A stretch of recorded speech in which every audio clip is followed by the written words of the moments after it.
আমাদের অবস্থা দেখেন কি অবস্থা, আমাদের অবস্থা খুব খারাপ।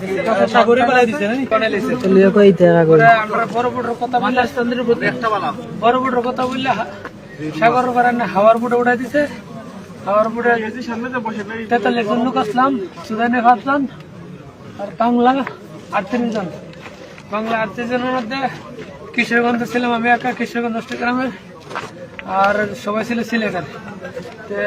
আপনার 18 জন লোক মারা গেছে, 18 জন লোক সব বাংলা লোক মারা গেছে। 18 জন লোক মারা গেছে, আর বাকি লোক আমরা বাংলা জীবিত আছি। মারা যাওয়ার পর তাদের লাশ কি ফেলাই তো সমুদ্র ফেলাই দিয়েছে। লাশ আমরা রাখছিলাম 2 দিন, লাশ পচে গেছে, লবণের পানির কারণে লাশ পচে গেছে। আমাদের অবস্থা দেখেন কি অবস্থা, আমাদের অবস্থা খুব খারাপ।